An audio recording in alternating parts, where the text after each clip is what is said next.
Hello everyone and welcome to the single most ambitious video ever recorded on YouTube, a statement which is probably more marketing fluff than truth. This video is going to pit 12 50mm f1.4 lenses against each other to answer the question, what is the single best pre-autofocus 50mm f1.4 lens ever made? Each lens comes from a different maker. Those makers are Canon, Konica, Mamiya, Minolta, Miranda, Nikon, Olympus, Pentax, Rollei, Yashica, and Zeiss. These were all late 70s with production years ranging from around 1977 to 1979.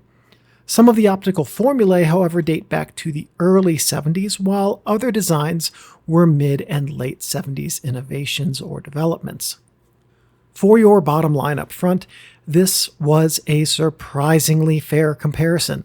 I didn't realize when I began this that I'd be comparing 12 lenses of the exact same design type and element and group count. Now, I grew up hearing that all 50mm f1.4 lenses were about the same and that they were all great. That was sage advice from professional photographers and photography professors who I knew. To that end, the final score in this video has a spread of 34 points from low to high, which is 30% of the point scale, and that is quite significant.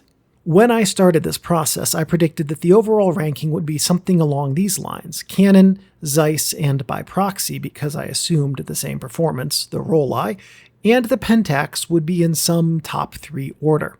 Then I figured Nikon, Yashica, Olympus, Mamiya, Minolta, Konica, Miranda, and Ricoh would arrive in something like that order. I also predicted that these lenses would have some variation across performance metrics, but generally hang out in their portion of the ranking scale. So, do not take a shot every time one of my predictions for this video was wrong, because you will die. The focal length and angle of view are 50mm and 47 degrees for all of these lenses.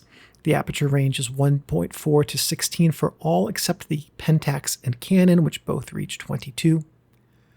The element and group count is 7 and 6 across the board. The design type is double gauze or planar, the latter of which is the Zeiss name for double gauze, so these are all double gauze lenses. The filter size ranges from 49 to 55 millimeters. Closest focus is pretty comparable with most lenses in the 0.45 meter range. The Miranda is an exception at 0.4, as is the Yashica at 0.5. The drive type for all of these lenses is manual focus only. The native mounts varied by OEM maker, with each one of these lenses being offered in only one mount. The dimensions ranged from 46.5 millimeters by 60 millimeters for the Olympus, which was the smallest, to as large as 57 millimeters by 61 millimeters for the Konica, which was the largest. Most of the lenses, however, were closer to the Olympus's size. The weight ranges from 205 grams on the light end for the Mamiya to 297 grams on the hefty side for the Yashica. A mean average weight was 250 grams, and for fun, the Nikon at 253 grams was the closest in weight to the mean average. So after I made this, I hid the names layer, and I asked myself, just based on the lens designs, stripped of the maker names, to take a guess at which one of these I thought would perform the best based just on design. I picked the Miranda because it has 2 cemented or at least non-air gapped doublets, and the rear element is close to being plano on the back. That was my completely non-professional opinion, because I tend, probably wrongly, to assume that plano elements have better corrective capabilities. To the lens engineers who watch this channel, let me reiterate that I just said I was probably wrong, because when a single element is part of a complex system, that logic about any one element type necessarily being better at a thing needs to go out the window. So I learned that making this video. Take a shot. No, really don't. Trust me, don't. We haven't even gotten rolling yet. A quick note on these designs, by the way. There is also an 8.8 double gauze Miranda lens that I have used, but it's not in this video. That lens has a 46mm thread size, and it's a little bit older than the lens in this video. I picked the 49-7.6 from Miranda for a more accurate age comparison across the makers. However, the Miranda with the 46mm and the 8.8 design is far better than the 49mm version, and were I going to own a Miranda 50mm f1.4, it would be the 46mm thread 8.8 only. Lastly, looking at the diagrams for these lenses, let's be honest, they're largely indistinguishable from each other. The Miranda is an outlier, with the second and third elements being a doublet, and the Zeiss and Rollei are also outliers, with the fourth and fifth elements not being a doublet. For me, the biggest surprise was that the Rollei and Zeiss lenses are, in fact, not the exact same. The designs are similar, but some of the angles in the surfaces, some of the element spacing, and some of the element thicknesses are different. That is, if we're going to trust the diagrams from the brochures. So do I trust those diagrams? Well, if the diagrams are accurate, then we should expect to see some performance variations. So, hint hint, when I assumed that they would perform in the exact same way, I was wrong. Sharpness had remarkable variance between the lenses and apertures. I won't share all the test shots in this video, but if you are really interested in seeing all of them, there's a SmugMug link in the video description, and you can click on that and review them and see the full-size image for each of them. The file name will tell you what lens and aperture, and whether it's close, far, or hyperfocal distance for each lens. Wide open at the closest focus point, and these are all, by the way, linked to the Yashica's closest focus point because it's a little bit further out than the rest of the lenses. The winner here surprised the absolute heck out of me. So congrats to Miranda for taking an early and highly decisive lead on this, with a performance that had excellent boot fabric sharpness, backed by nice contrast, to deliver strong detail. I honestly did not expect Miranda to come out swinging like an unhappy middle-aged couple at an all-inclusive resort, but, well, here we are, and I've got a margarita. The ratings tell the whole story, but for me the other big surprises were Zeiss at 10 and Ricoh at 12, both of which I expected to fare far better. As a general statement, with few exceptions, the classic 50mm f1.4 lenses were all designed, machined, and produced very well. Every single one of these lenses is made well and will last a long time. I'm going to rank these based on the smoothness of their focus ring, the feel of their aperture ring, and also the ease of repair. Regarding that last point, the Canon FD-NU lenses are notoriously hard to disassemble, especially if you want to get them back together. And when I tried also to clean the oily aperture blades on the Nikon in this, I learned that it is even harder to disassemble. In fact, I couldn't. The balance of the lenses either appear to be or are relatively easy to disassemble for maintenance. And to that end, the Zeiss takes the top spot here, owing to the exceptionally smooth focus ring and pleasing aperture ring. A surprise to me, despite its silly pop-out lens hood, the Miranda walks off with a very close, could have been a coin flip here, second place, owing to the smooth focus ring, delicate aperture movement that sticks in place well, simply lovely lens release, and the closest focus point being the closest of any of the lenses in the lineup. For similar reasons, the Olympus comes third, the Pentax, Mamiya, and Yashica place in a close sequence that comes down to the feel of their rubber grips, damping, and the aperture rings, sizes, and click stops. And what placed Yashica at the end of that group was the fact that the Yashica has the worst close focus distance in the cadre. The Minolta and Konica round out the lenses that are very nice to use, though the Minolta would have placed a few places higher were the grip a bit thicker. The Ricoh lens feels like it's the least precisely made of the 12 in this lineup, and it is a bit plasticky. The Rollei brings up the last of the lenses that aren't being penalized for basic design choices, owing to the Rollei's stiff focus ring, plasticky aperture ring, and the recessed lens cap threads that make removing the lens cap a bit frustrating unless the focus is racked out about halfway. Sure, the Rollei looks cool, but it's stupid to use. Contrast varies dramatically across the lenses and apertures. Contrast is ranked in as much as I could possibly do, absent the ramifications of flare that lenses like the Konica exhibit when they're shot wide open. So I based contrast rankings primarily on the perceived contrast differences in the far focus shots and the variance in the mountains and in the clouds, specifically, to make this easier to gauge. The bottom 4 lenses exhibited no sky detail at all. The top lenses exhibited the most sky detail, with the top rankings coming down to mountain detail. The Konica showed up for this assignment with a sheet of blank copy paper and a lot of confusion about the homework. The Zeiss and Yashica fared only marginally better and phoned this in like a suburban mom during NPR's fundraising weeks. At the top, the Minolta and Mamiya are indistinguishable to me at infinity. At the closest focus, the Miranda is slightly better than the Mamiya and on par with the Minolta, so given the even performance, they all tie for first. The Ricoh and Rollei are also functionally identical across their images. Interesting to me is how the middle of the pack lenses, which are some of my favorites, specifically the Pentax and Olympus, have been so middle of the pack so far. But one thing the previous installments of this series have shown is that if a lens performs in a steady, middle-of-the-pack manner across the board and has at least 1 or 2 really good placements, it can win or come in at least second.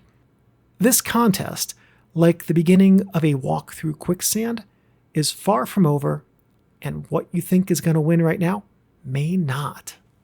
Star quality performance was consistent across the wide apertures, though the Canon, Konica, Mamiya, Miranda, and Zeiss lenses showed some evidence of mechanical vignetting at f2 to f2.8. By f4, all of the lenses' star character was beginning to show, with the Nikon and Ricoh taking early leads as stellar performers.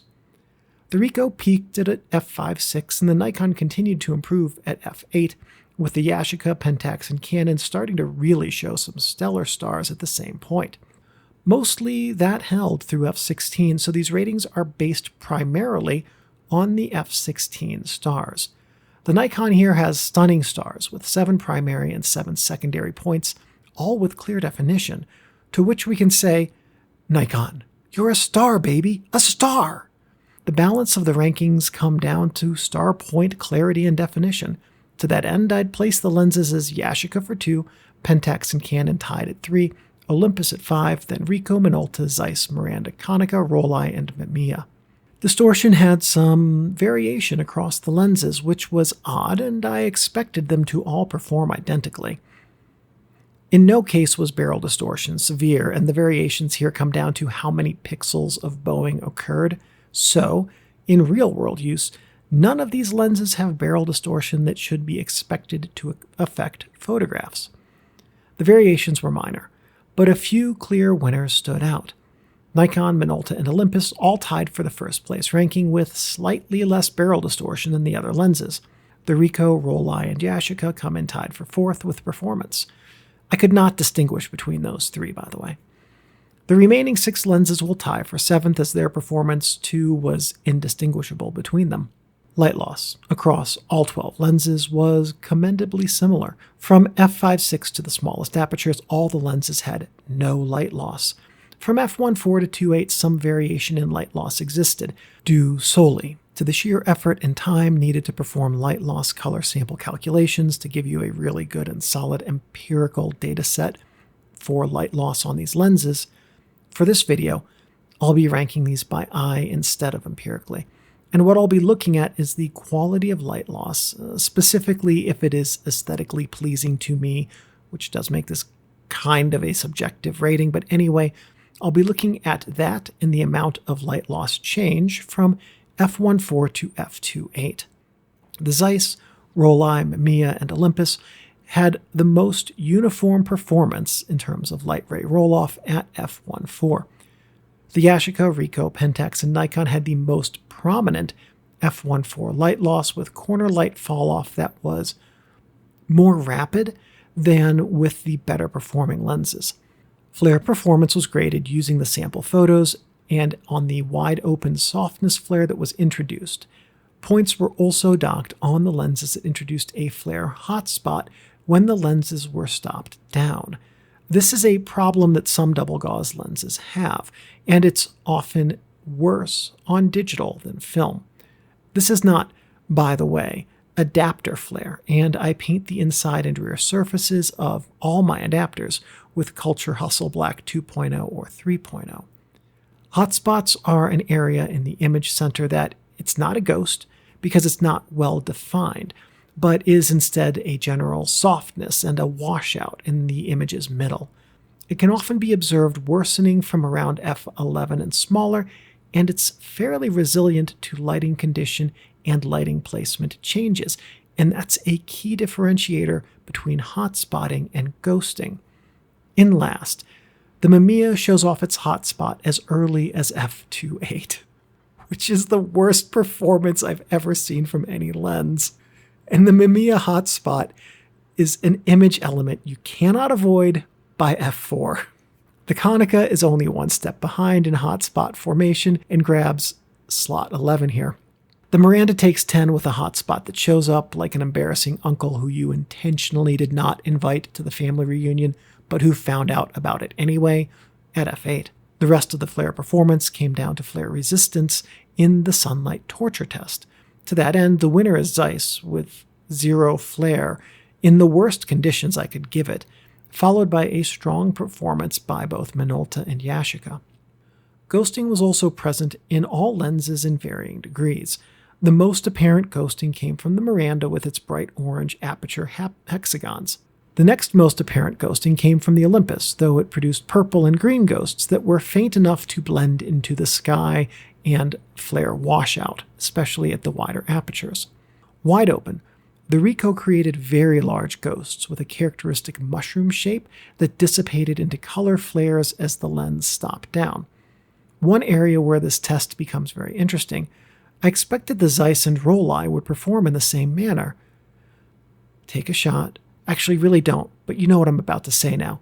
The Rollei yielded some of the strongest color ghosts, both wide open and stopped down, while the Zeiss yielded exactly 0.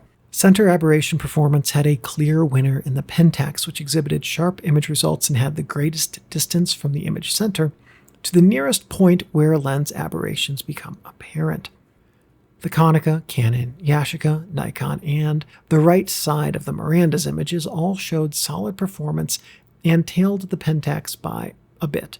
I had expected the Zeiss and Rollei to perform identically on this test, and they did not.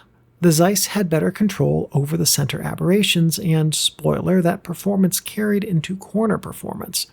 The Minolta and Mamiya both performed acceptably in the middles, leaving the Olympus with highly subpar performance. The Ricoh takes the bottom slot with a curious, exceedingly soft, and commendably bad aberration correction performance that I should have gonged as soon as I said its name. In the corners, the rankings shifted around significantly. All of the lenses showed a mix of coma and astigmatism with some chromatic aberration thrown in for fun. The differentiators here come down to how significant the coma astigmatism smear was, and how blurry and soft the corner areas were. Adding all of the rankings together and using golf scoring, the final placement for this for aberrations is Pentax, Konica, Nikon, Yashica, Canon, Zeiss and Minolta tying for 6th, Rollei and Olympus for 8th, Miranda in 10th, and then Mamiya and Ricoh rounding out the rankings. Handling comes down to 2 simple questions. What is the focus throw, and is it smooth? To that end, 10 of these lenses are going to tie for first because the handling is pretty similar across the board. There are 2 exceptions. The Nikon gets 11th place because the focus throw is super short, and it's very easy to miss focus by rotating too far beyond the focus point. The Mamiya takes 12th because of the well-known and almost universal issue that Mamiya CS lenses have with their lubricating grease becoming thick and sticky.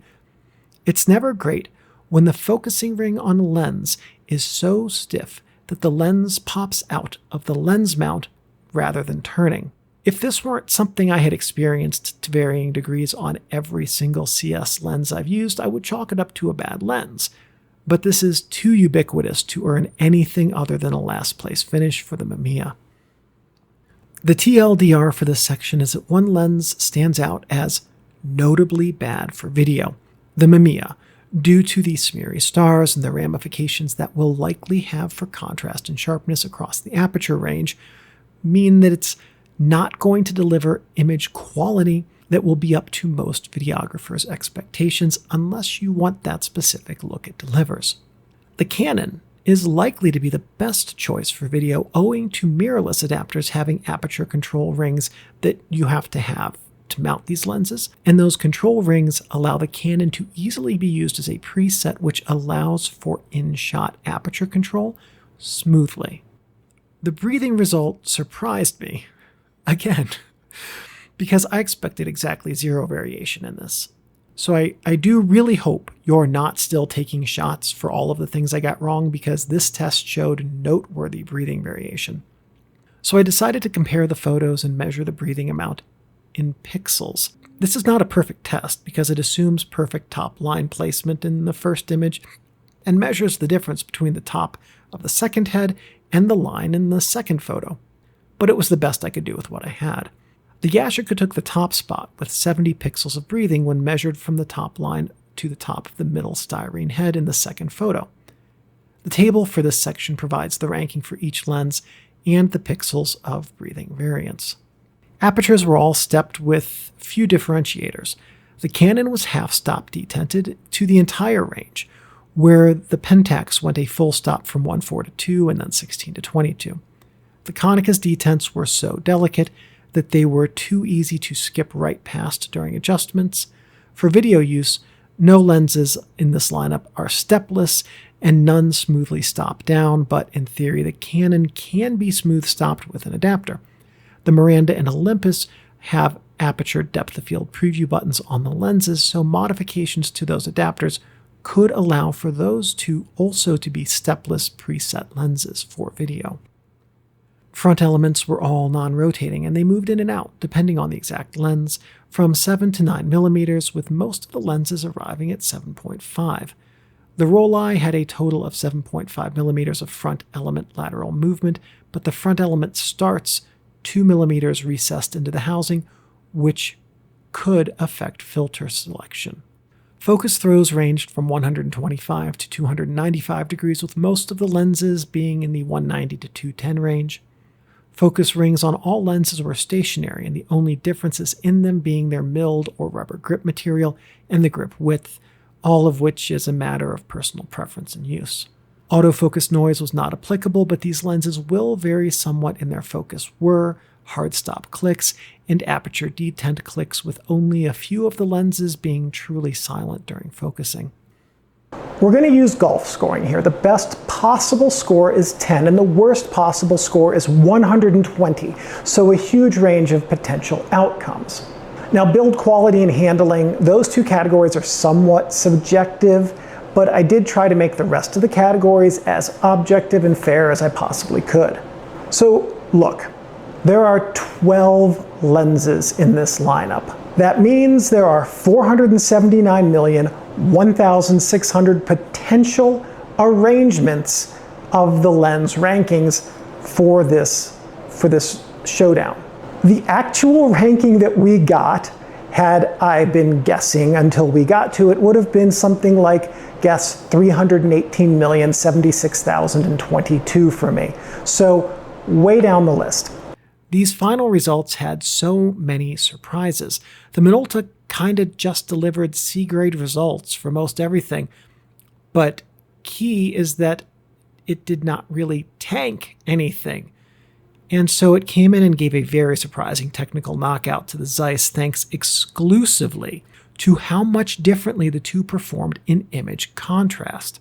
That the Zeiss, Yashica, Olympus, Canon, and Pentax round out the top half isn't too shocking, nor, frankly, is the fact that the Konica and Mamiya tripped over their own shoelaces. But Rollei, what happened? But this is something that we saw in the previous Showdown video too. A middle ground or upper middle ground performer with a few top-notch attributes will likely be perceived, at least in a contrived test environment, as being a stronger overall performer than lenses that have some significant weaknesses, even if those weaknesses can be lived with by most people. But that said, in this case, the Minolta won the contest, not on any of the tests, but the strength of its real-world test photos. But I want to leave you with one other very important takeaway here. There are two very significant factors of lens image performance that are purely subjective, so I don't test them in these videos. Those are image aesthetic and blurry area character. The former is, how does the lens create an image's space, the look, mood, emotion, or how does it handle subjects? The second is quite simply, do I like the blurry areas?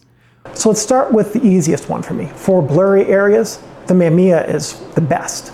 I absolutely love the quality of the blurry areas that the Mamiya delivered on the test photos, the sample shots that were in this video. It really knocked those out of the park. Other entrants in this contest that had really staggeringly good blurry areas include the Konica, the Canon, and of course the Zeiss. And the Zeiss also, to my eye, has the best transitions from sharp to blurry, as well as the best transitions of blurriness in the distance from the lens throughout the images seen. Those are really hard things to do and to do well, and I think that, and correct me if I'm wrong, Zeiss engineers, but I think that is something that Zeiss engineers into their lenses, an aesthetic performance in that regard.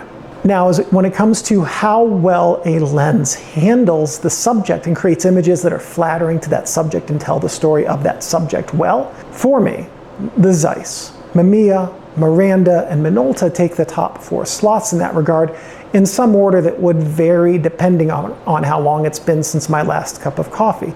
But they all do that really particularly well in this lineup. Testing a lens on any kind of chart or in any kind of competitive comparison is only useful to diagnose lens problems and to understand fine technical nuances of lens performance. No chart will tell you if your lens will create good images, because this is the truth of the 12 lenses in this video, as well as all other lenses. They are all equally good and absolutely capable when we're talking about delivering amazing results, if you have the ability to find the subjects with which they will work their best and create images that speak the story your subject wants to tell. Hey, and if you enjoyed this video, check out this other one you'll probably really like too.